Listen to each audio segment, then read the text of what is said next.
Bonjour à tous, on se retrouve dans une nouvelle vidéo. Oui, je sais, ma coiffure est absolument bizarroïde, mais je ne savais juste pas quoi faire de mes cheveux aujourd'hui, donc c'est comme ça, désolée pour ça. Avant de commencer cette vidéo, je voulais vous poser une petite question. J'aimerais faire apparaître du contenu supplémentaire dans ma chaîne qui n'a rien à voir avec la lecture, mais de manière très ponctuelle, puisque je souhaite que ma chaîne reste majoritairement une chaîne de lecture, donc ce serait du contenu qui apparaîtrait à peu près une fois par mois. J'aimerais vous proposer des vlogs parce que vous n'êtes pas sans savoir qu'on est en train de faire construire notre maison et j'avais envie de partager ça un petit peu avec vous.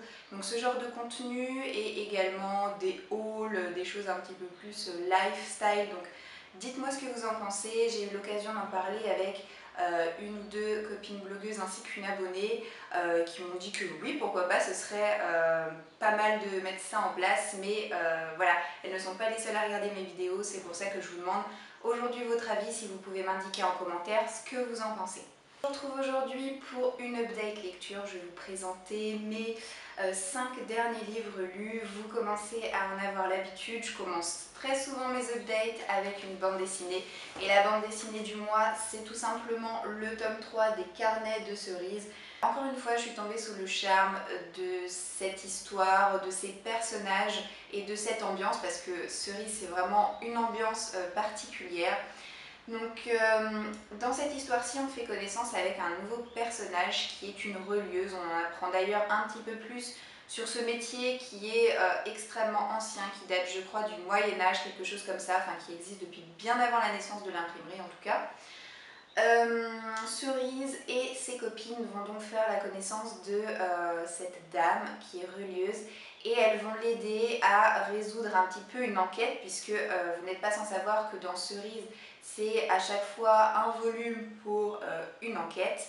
Et là en fait la dame va partir un petit peu à la quête de ses souvenirs perdus. On a dans cette histoire une dimension familiale très marquée avec les liens qui unissent les différents membres d'une famille, et moi c'est un sujet qui me touche particulièrement. J'aime beaucoup toutes les histoires qui ont trait voilà, à la famille, et j'ai vraiment trouvé mon compte. C'était encore une fois assez touchant. Et je vais vous dire la vérité, j'ai versé ma petite larme en refermant cette bande dessinée quand j'ai vu la dernière planche.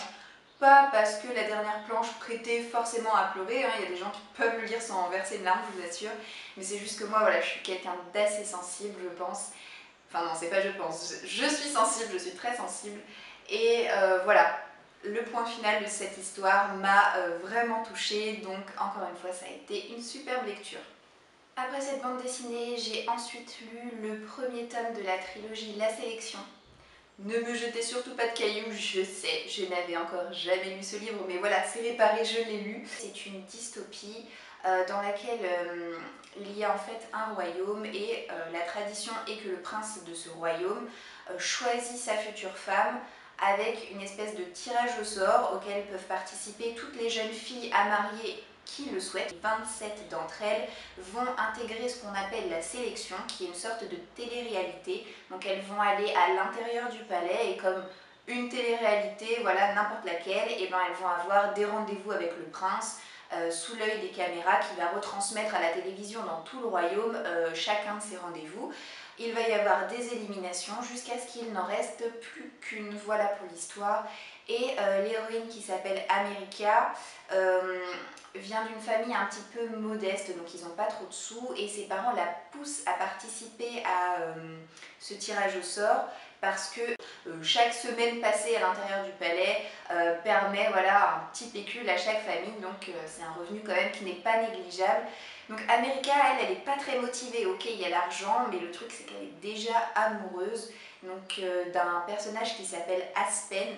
Et voilà, bon, au final, vous vous en doutez, elle va quand même participer au tirage au sort, elle va bien entendu être choisie. J'ai vraiment apprécié le personnage d'America parce que, avant de commencer ma lecture, je l'imaginais pas du tout comme ça. Je pensais qu'elle allait être douce, qu'elle allait être malléable, et en fait pas du tout. Elle a un fort caractère et c'est vraiment jouissif de voir les interactions entre elle et le prince. C'est vraiment très drôle.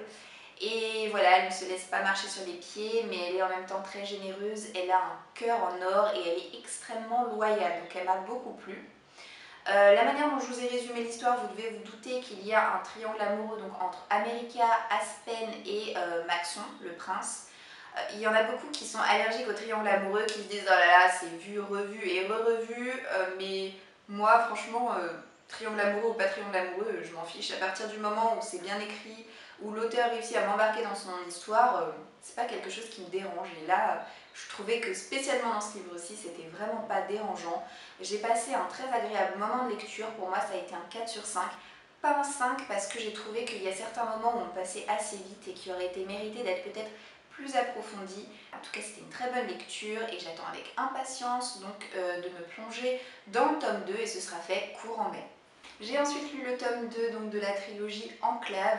C'est à nouveau une dystopie. J'avais mis un 4 sur 5 au premier tome que j'avais beaucoup apprécié. J'ai mis à nouveau un 4 sur 5 à ce tome 2, donc on ne change pas une équipe qui gagne. Donc pour vous résumer vraiment brièvement l'histoire, si vous n'avez pas suivi, il y a eu l'apocalypse.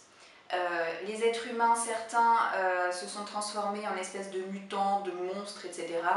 Et les quelques survivants sont soit restés en dessous de la terre à essayer de survivre dans des enclaves, soit ont formé des espèces de villes en ruine où ils ont essayé de se regrouper et de survivre comme ils peuvent. On a nos héros, Trèfle, Del et deux autres personnages qu'ils ont découverts à la surface et avec lesquels ils vont regagner une des rares villes qui subsistent donc, à la surface du monde.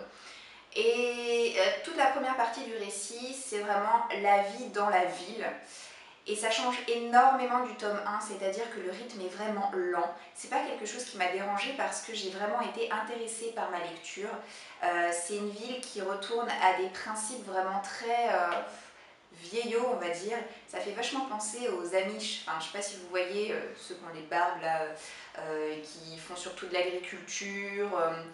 Les femmes doivent porter des robes, avoir des petites tresses dans les cheveux, ne surtout pas porter d'armes. Bon bah voilà, là c'est tout à fait ça. Et Trèfle, l'héroïne qui est vraiment une guerrière en herbe, elle va être complètement prise au dépourvu, elle va devoir du jour au lendemain retourner à l'école, porter des robes, voilà, enfin, elle est vraiment choquée, c'est un mode d'existence qui ne lui convient pas du tout. Donc moi j'ai aimé voir un petit peu son état d'esprit, la manière dont elle réagissait, j'ai trouvé ça très intéressant. Mais heureusement quand même que la deuxième partie du récit est beaucoup plus centrée sur l'action. On en apprend beaucoup sur les monstres, et surtout qu'ils ont énormément évolué par rapport au tome 1. Donc il y a des passages assez stressants. C'est vrai que ça a été un petit peu long à se mettre en place, mais moi ça m'a pas spécialement dérangée et j'ai passé une très bonne lecture avec ce tome 2. Avec le prochain livre, je change complètement de registre puisque ça y est, j'ai enfin lu le tome 1 de Gardien des cités perdues de Shannon Messenger, sorti chez Lumen. Et je suis ravie d'avoir enfin pu le lire parce que c'est un livre qu'on m'a vraiment chaudement recommandé à plusieurs reprises et qui a eu tellement d'avis dithyrambiques sur la blogosphère que je me suis dit c'est pas possible, il faut absolument que je me le fasse celui-ci.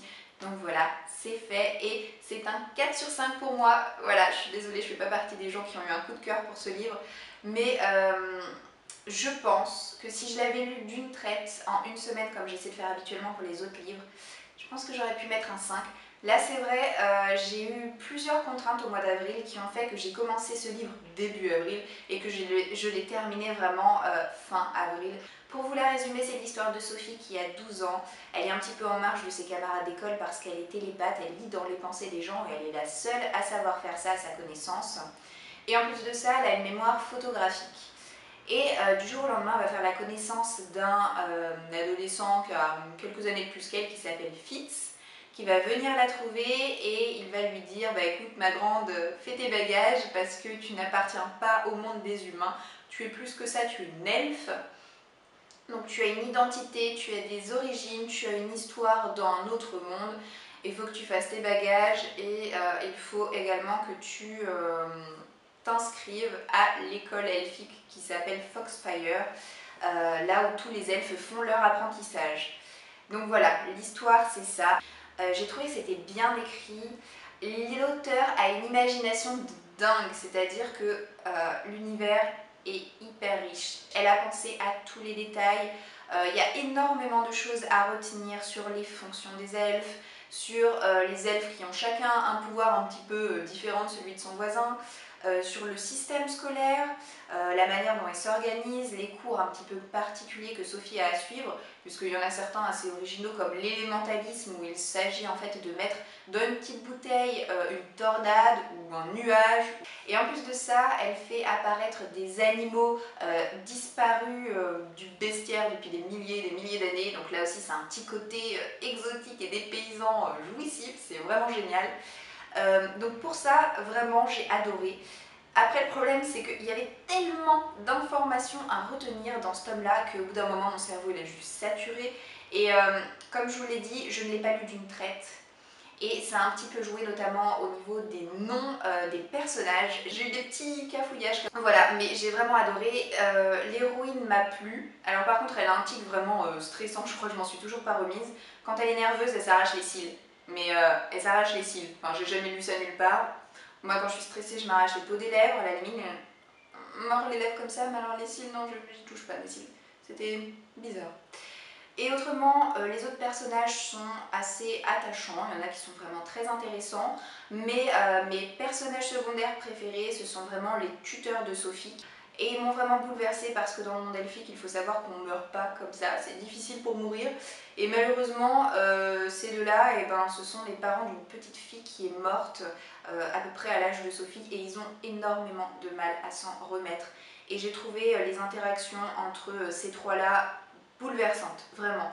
Voilà, je les ai trouvées hyper touchantes, ça m'a vraiment marqué et j'ai bien aimé la manière dont ça a évolué entre ces trois-là, ça m'a beaucoup plu.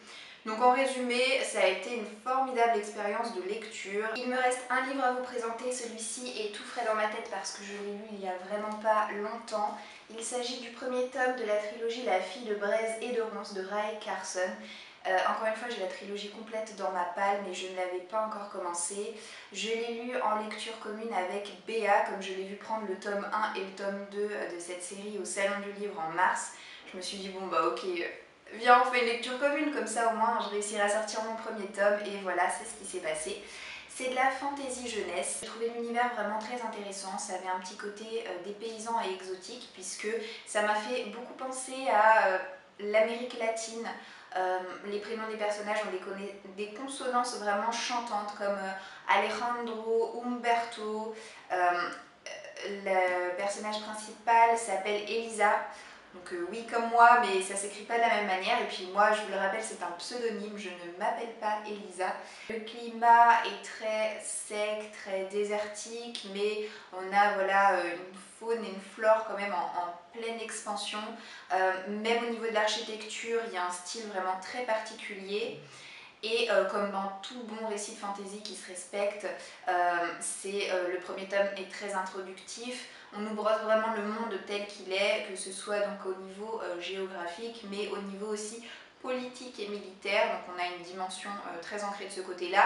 Et également ce que j'ai apprécié, religieuse, c'est-à-dire que l'auteur a imaginé tout un système de religion, tout un système de culte, une manière de pratiquer, une manière de croire qui est vraiment originale et qui m'a pour le coup très intéressée. Ce qui m'a également plu, c'est l'héroïne. J'ai vraiment eu beaucoup d'atomes crochus avec elle, elle m'a beaucoup plu. En fait, c'est son évolution qui m'a plu parce qu'au départ, j'étais pas très convaincue. C'est une héroïne qui n'est pas comme les autres, c'est-à-dire qu'elle n'est pas parfaite, elle n'est pas spécialement jolie. Elle est très en chair, très enrobée, c'est une adepte du grignotage. En gros, je pense que voilà, elle a un petit manque de confiance en elle et elle va devoir faire face à un mariage arrangé. Donc elle va devoir quitter du jour au lendemain sa famille, son pays pour aller dans une autre cité et y vivre.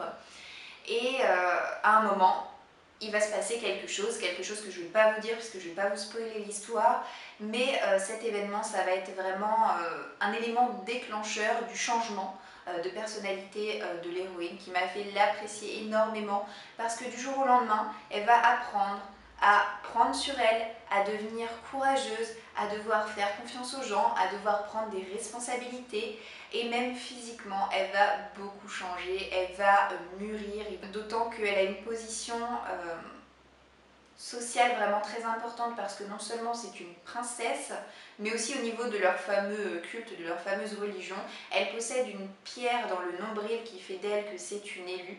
Donc les gens attendent d'elle qu'elle accomplisse quelque chose d'important. Donc il y a énormément de pression sur ses épaules et elle va, en changeant, réussir à faire face un petit peu à son destin et ça m'a vraiment beaucoup plu. Les personnages secondaires, ben, il y en a qui m'ont vraiment plu, comme il y en a d'autres que j'ai vraiment détesté. Par exemple, le mari d'Elisa ne m'a pas du tout convaincue. Je l'ai trouvé mou, je l'ai trouvé faible, je l'ai trouvé lâche. Il ne m'a pas plus intéressée que ça. Je me suis attachée à d'autres personnages, mais il s'est passé des choses que vraiment j'avais pas anticipées. En gros, dans ce livre-là, je m'en suis pris plein la tête parce que tout ce que j'avais imaginé, et ben, tout s'est passé d'une manière différente.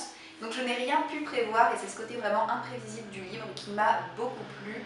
Voilà, je vais conclure maintenant cette vidéo, d'autant que mes voisins commencent à passer l'aspirateur. Je ne sais pas si vous entendez le bruit, mais en tout cas, ça tombe bien parce que je n'ai plus rien à dire et j'ai été déjà extrêmement bavarde comme ça. Donc je suis désolée, la vidéo s'étend en longueur. C'est horrible, mais bon. Je vais peut-être essayer de condenser ça un petit peu au montage. Je verrai bien. En tout cas, je vous souhaite une très bonne journée et je vous dis à bientôt dans une prochaine vidéo. Ciao, ciao!